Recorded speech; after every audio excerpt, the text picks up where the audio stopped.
Ja, pozdravljeni, za nami še vrhunec letošnjega državnega prvenstva v cestnem kolesarstvu. Vse cestne dirke v enem dnevu, torej vse od mlajših mladinskih kategorij do članskih.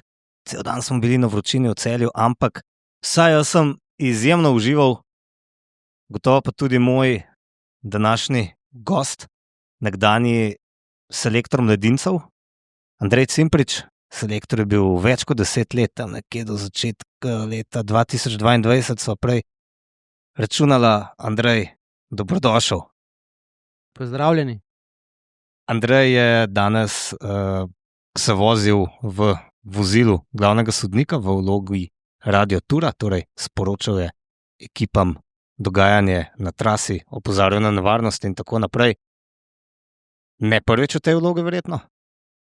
Ne, moram reči, da sem že na članskih dirkah, pa tudi na državnem prvenstvu v Kopru bil v tej vlogi. Tako da mi je nekako poznana. Je pa poznana v bistvu vsem trenerjem, ki hodijo na mednarodne dirke, kajti ko poslušaš Radio Tur, pol ti je nekako jasno, katere informacije se podajajo. In nekako si na ta način lahko praktično vse dirke spremljal iz prve vrste. Ampak pojdiva najprej na traso. Mi smo si po terenskih ogledih predstavljali, da bo težja, kot je videti. Ti si jo prvič videl včeraj, drugič danes, koliko je bilo to krogov, kar nekaj krogov si prevozil. Pa boš, če mi lahko prosim poveš, kako bi komentiral traso, kakršna je bila. Torej ja, trasa je bila nekako posebna iz tega razloga, ker ni vsebovala daljših in strmih klancev. In spet del proge je bil, bom rekel, gričevnat, del pa bolj ravninski. Tako da so imeli tudi kolesarji, ki so v teh, bom rekel, v tem hribovitem oziroma gričevnatem delu zaostali, so imeli pol možnost na ravnini nazaj uloviti skupino. Zaključek, mislim, specifika letošnjega državnega prvenstva je bila tudi ta, da se je v bistvu cilj oziroma krog je šel skozi mesto, a ne? Kar predstavlja organizacijsko kar velik, bom rekel, zalogaj, ampak zelo popestri dirko in je tudi to velika motivacija za kolesarje. Drugače pa bom rekel tako, za nas ta proga, ta tip proge ne predstavlja po težavnosti, bom rekel, nekega visokega ranga. Vendar se moramo zavedati zmeraj, da dirko težko naredijo kolesarji sami oziroma ekipe oziroma taktika, ki jo, bom rekel, trenerji določijo kolesarjem.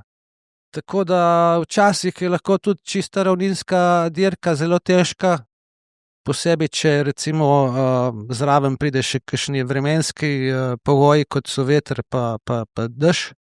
No, danes je krog, posebno na članski dirki, otežila kar velika vročina, kajti ko so temperature nad 33, moramo vedeti, da je to kar velika obremenitev za telesa, čeprav so to trenirani športniki. Ja, vsekakor ekstremna vročina, tudi nam na trgu Celjskih knezov ni bilo lahko. A grejo kar na dirke mogoče? Prvi so štartali mlajši mladinci še v malček boljših razmerah ob 8 in že takoj smo videli zanimiv taktičen razplet. Beg, mislim, da 6 kolesarjev, vsak iz druge ekipe, pa brez kolesarjev Factor Racing tima ali Adriamobil. Ta 6 je nekako, iz te 6 smo dobili zmagovalca. Kako to, da kljub temu, da 2 ekip ni bilo v ospredju, je beg vseeno uspel? Torej morate vedeti, da državno prvenstvo, predvsem ko gre za, bom rekel, ne ekstremno težke proge, se lahko, bom rekel, zelo taktično odloča, ne. In v tem primeru je šel kmalu po štartu ven beh te šesterice, ki ste jo omenil, in med njimi ni bilo najboljših iz letošnjega leta, a ne. Namreč dostikrat se zgodi, da se najmočnejši kolesarji, bom rekel, zelo pazijo, zelo pokrivajo in se v polubegu znajdejo pač neki drugi kolesarji, ki so lahko dobri, vendar na papirju ne najboljši.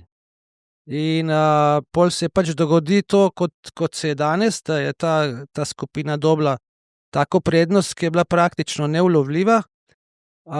Ekipe Faktorja pa Adrie pa se niso do časa oziroma se niti niso znale organizirati, kajti vemo, da recimo mlajši mladinci je le, bom rekel, tako mlada kategorija, da v tej kategoriji se dirka bolj individualno in bom rekel, še niso sposobni nekih, bom rekel, višjih tehničnih znanj udejanjiti med samo dirko.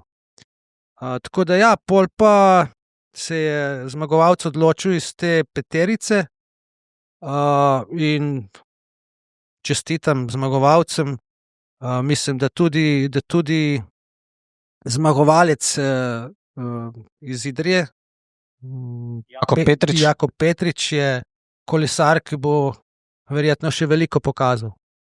Ja, na koncu precej, mislim, da je na zadnji špički se odpeljal, pa vseeno potem do cilja pri kolesarju s prednostjo 51 sekund pred Nikom Vidovičem iz Perutnine, Ptuj, in na tretjem mestu potem Tadej Dokša za Pogitim. Ker je šel beg takoj od štarta, se pravi, so bili ti ubežniki praktično celo dirko v begu, se je seveda pol pokazala utrujenost v zadnjem krogu in mislim, da sta samo prva dva oziroma prvi tri so v bistvu medalje pobrali, pol je pa v bistvu že grupa ujela ostale, ne, na koncu. Ja, skratka zelo zanimivo razplet na koncu. Mene veseli, da kdaj kakšen drug kolesar zmaga od tistih, ki bi jih pričakovali, ne. Ja, takšne dirke so lahko zelo poučne iz taktičnega vidika in nič nenavadnega. 10 minut za mlajšimi mladinci so štartale na skupni dirki mlajše in starejše mladinke. Te dirke verjetno nisi mogel spremljati tako dobro, ne?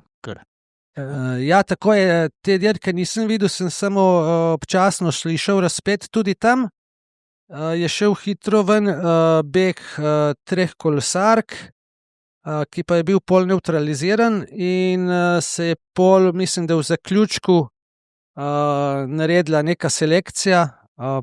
Mislim, da so 4-5 kolesark. V cilj je prišlo 5 starejših mladink in potem so šprintale za zmago. Tako. No, tu moramo vedeti, da je skupina še malo manjša. In tudi to pol vpliva na nek potek dirke, ne. Zmagovalka na koncu Eva Trpin, to ni prav veliko presenečenje, odlična gorska kolesarka iz Pika tima. Druga Taja Mehle, prav tako Pika tim, mogoče manjše presenečenje. Ona je bila v tistem prvem begu, ki je bil ujet in je potem nekako zdržala še tisti naslednji krog zraven. Odlično šprintala in na tretjem mestu Hana Jaromelj za Perutnino Ptuj. Maruša Tereza Šerkezi je bila četrta, odlična vrhunska gorska kolesarka, aktualna evropska prvakinja, svetovna podprvakinja, in pa potem peta v tej skupini petih v cilju Meta Tancek, še ena izvrstna gorska kolesarka, tudi ona dirka za Pika tim.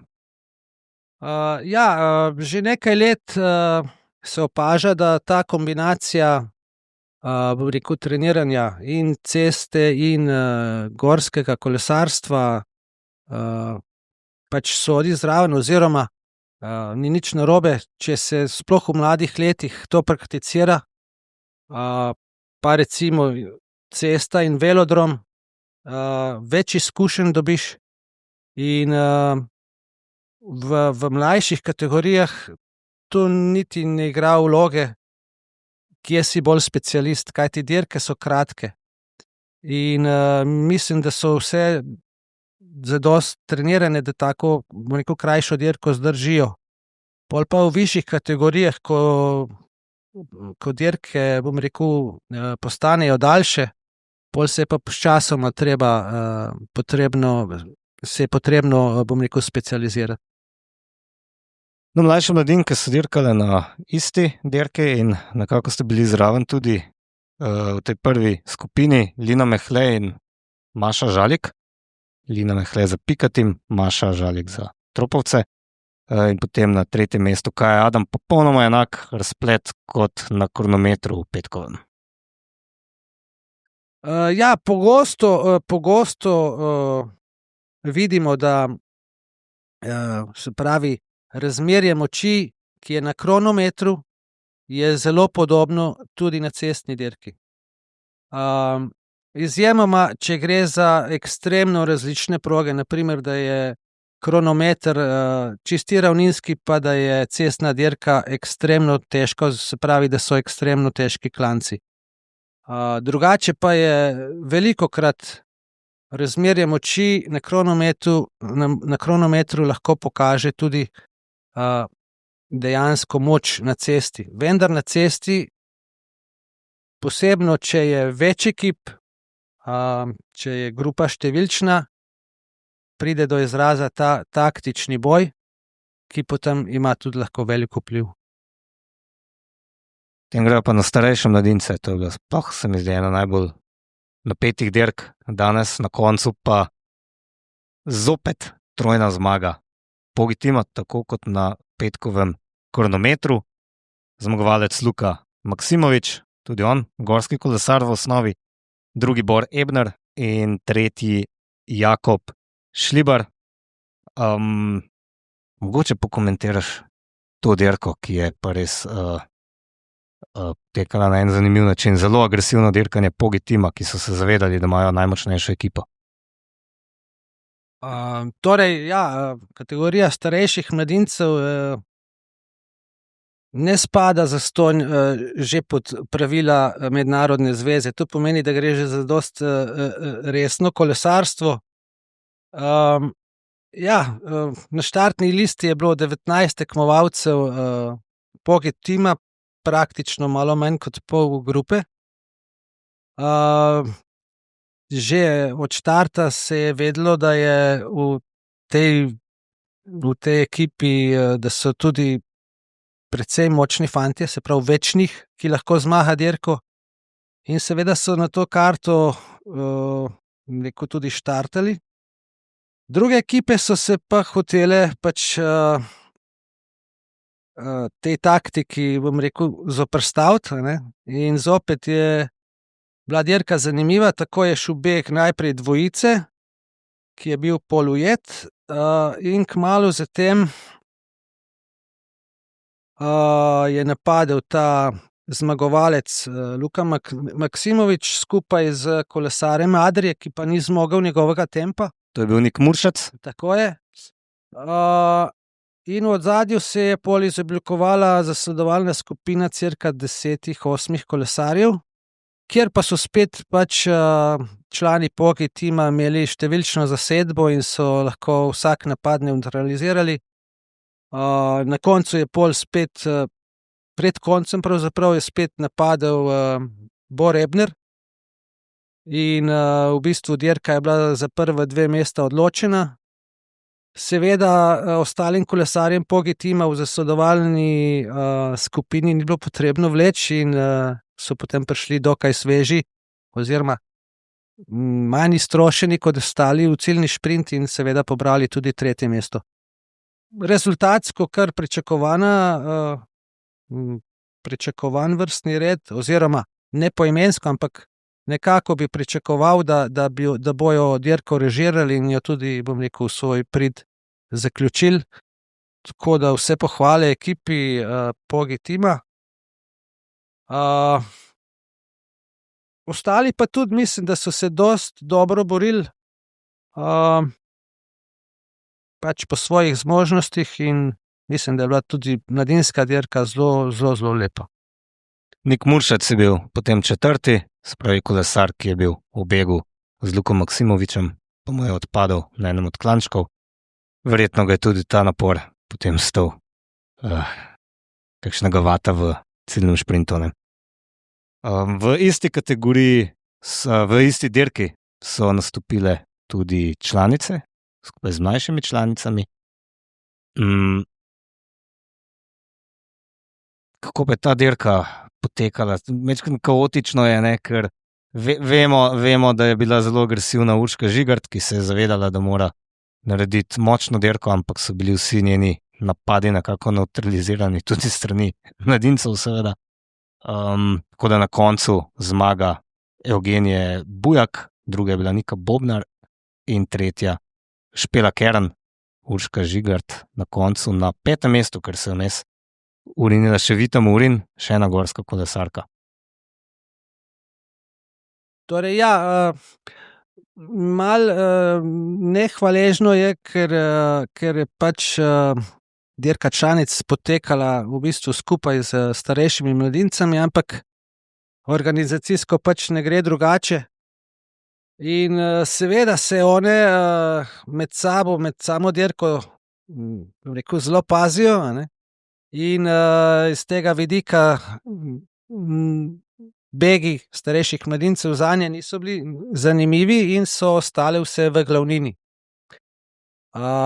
Zdaj za Urško vemo, da je bila proga glede klancev prelahka, tako da vsi njeni napadi pač niso prišli do izraza. In seveda so prišle praktično vse članice v glavnini, se pravi nekje v neki skupini 25-30 kolesarjev, med katerimi so bili tudi mladinci in so se pač mogli v šprintu znajti vsaka zase, ne. Zdaj vemo, da v takih situacijah je Evgenija še zmeraj najbolj izkušena in je to tudi seveda izkoristila.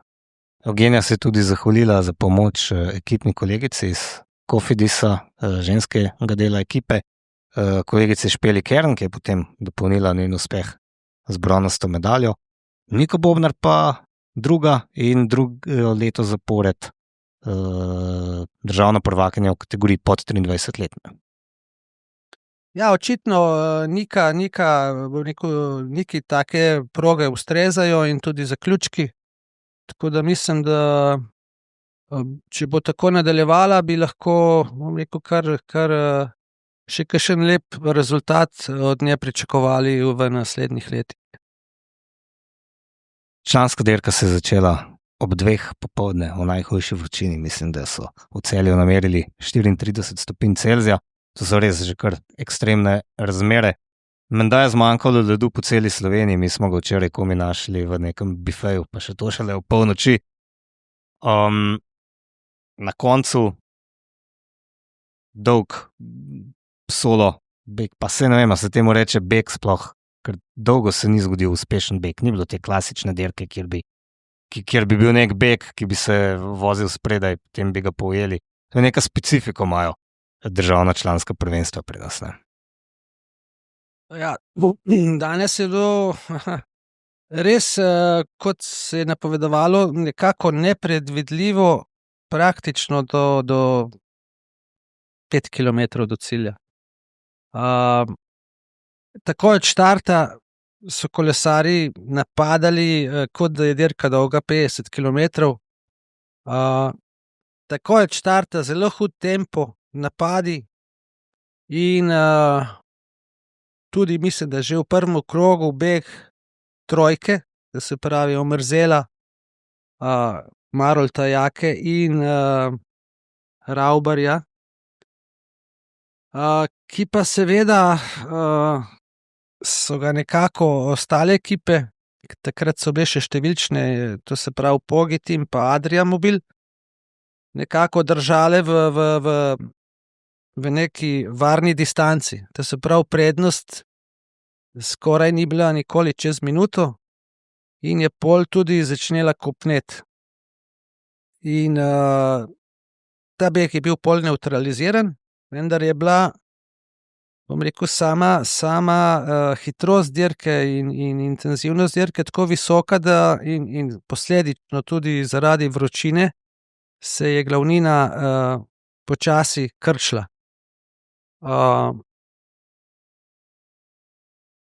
No, moram reči, da so pol nekako, da je bila dirka med kolesarji Bahrajna in Adrije.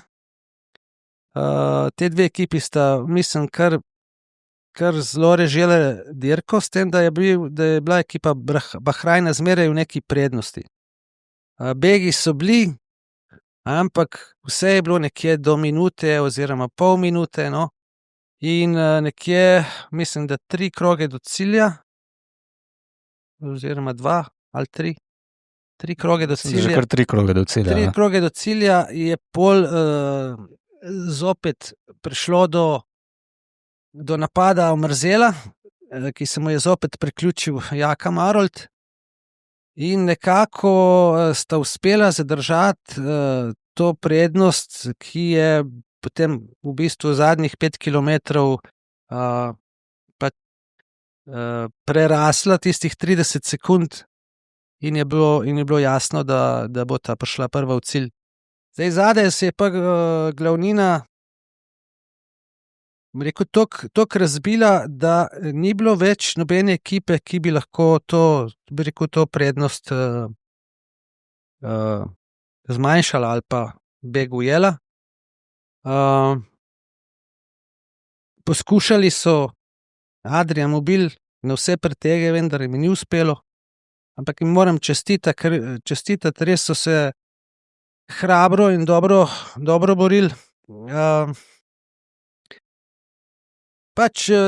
Proga sama je bila težka, ampak kot sem rekel, klanci so bili, bom rekel, prekratki, da bi prišlo do neke velike selekcije, ne.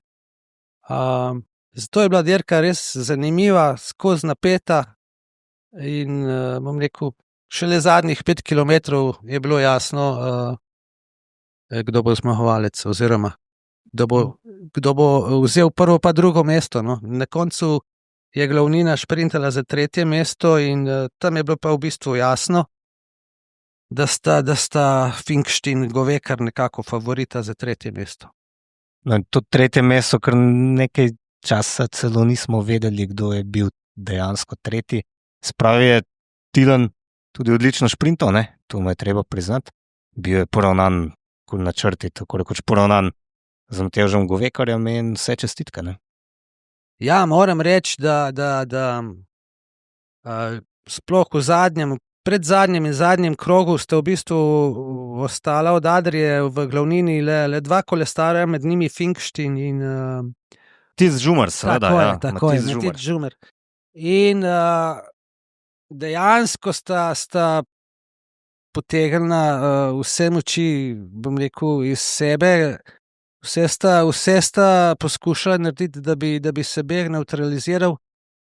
Pač ni uspelo, ampak Finkst Tilen je tak borc, da v cilju še zmeraj lahko, bom rekel, se sname sketne. Pač res pohvale. Sprav že toliko več vredno njegovo 4. mesto, glede na to, kako vse nagaral, ne. Jaka Marolt me vsakič znova na nek način preseneča, čeprav me ne bi smel več, že zmagovalec UCI dirke letos. In Jako Pomrzel se ga je na koncu kar težko otresal, čeprav je bilo jasno, seveda, da je nekoliko močnejši. Ja, Jaka Marolt pač mogoče nima teh pogostih rezultatov, ima bolj redkejše, ampak ko ima dan, je dober. To je kazal že od kategorije mladincev navzgor. In očitno je tudi taktično, bom rekel, danes pazil na Omerzela, ne. Zdaj v zaključku je pa prišla do izraza, jaz mislim, ta forma, ki jo ima zdaj Jakob. In uspelo mu je, bom rekel, na vsakem klancu nekako se pomaltrati več od Jakata. A ne. In je pol v enem četrtem poskusu, mislim, da je Jaka pol omagal. A ne. Ja, Jakob je še enkrat dokazal, kakšne kvalitete kolesar je. Lahko samo upamo, da bo šel po tej poti naprej. Res izjemno. Mislim, da imamo še enega bodočega šampiona v naših vrstah. Skratka, če ponoviva prvo mesto, Jakob Omerzel, drugi, Jaka Maro, tretji, potem Matevž Govekar, prva dva kolesarja sta še vedno mlajša člana, tretje mesto, se pravi bronasto kolajno v mlajši članski kategoriji, pa je osvojil Anže Ravbar, skupno sicer peti. Da počasi zaključiva. A so torej, glede na to, da so bile vse dirke zanimive, tudi članske recimo, so recept te proge, ki niso zelo zahtevne, kot da se naredijo res hude selekcije, pa vendar je bil boj potem odprt do konca. Ne? Torej, tako, bom rekel, za nas strokovnjaka oziroma za nas, Seveda. ki delamo v tem športu, je mogoče dejansko bolj zanimivo, če proga ni preveč selektivna. Kajti na res selektivnih progah pač pride do izraza neka res gola moč oziroma neka specialnost, ki jo ima kolesar.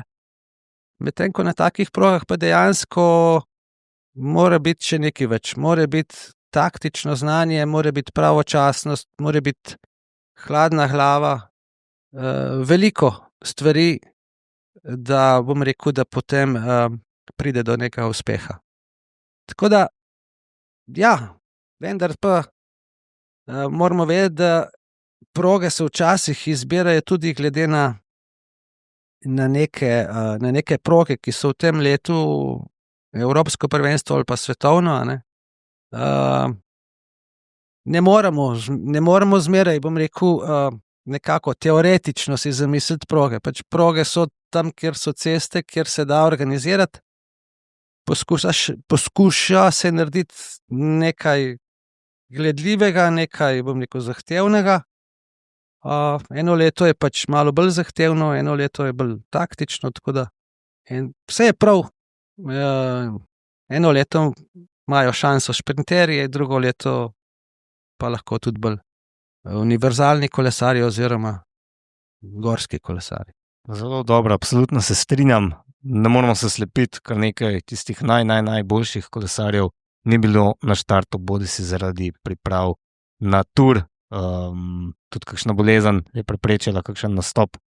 Ampak to prvič, mislim, da nič ne zmanjša uspeha zmagovalcev in kot drugič tudi to mogoče prispeva k še nekoliko bolj zanimivi dirki. Vsaj za tiste res prave ljubitelje kolesarstva, ki si želijo gledati predvsem odlično napeto izenačeno dirkanje. Ne? Ja, jaz mislim, da seveda gledalci pogrešajo naše ase, da jih vidijo v živo, vendar pač termin državnega prvenstva je žal glih pred Tourom in Tour je pa za naše šampione oziroma za ekipe, kjer so naši šampioni, bom rekel, taka dirka, kjer je treba posvetiti vse. To se pravi, iz tega vidika je razumljivo, da nastop na državnem prvenstvu včasih ni optimalen za te naše ase. Ne? In hkrati, ja, današnji zmagovalec, bom rekel, ni nič hendikepiran, ker je pač zmagal v odsotnosti teh naših asov. Ravno tako se je mogel potruditi po vseh svojih močeh in dati vse od sebe. Absolutno, na tem mestu bi se zahvalil. To je čas. Ne vemo še, kje bo naslednje državno prvenstvo, ampak sem prepričan, da bo spet zelo zanimivo in da se bomo naslednje leto spet slišali, ne? Mogoče celo z Andrejem Cimpričem. Ja, hvala. Jaz mislim tako, no. Cel vtis ki sem ga danes tako dobil, je, da se je zelo močno dvignila kvaliteta oziroma nivo in organizacije in ekip in tekmovanj. Tako da mislim, da ni nobene bojazni, da bomo tudi v naslednjem letu gledali eno zelo zanimivo državno prvenstvo. Najlepša hvala za obisk in vse delo, ki si ga opravil med dirko. Hvala. Hvala vam in uspešno naprej. Hvala. Mi pa se vidimo ob kakšni naslednji priložnosti. Upam, da bomo takih videov posneli še več, a ne Uroš? Uroš pravi, tako je in kima. Hvala, živijo.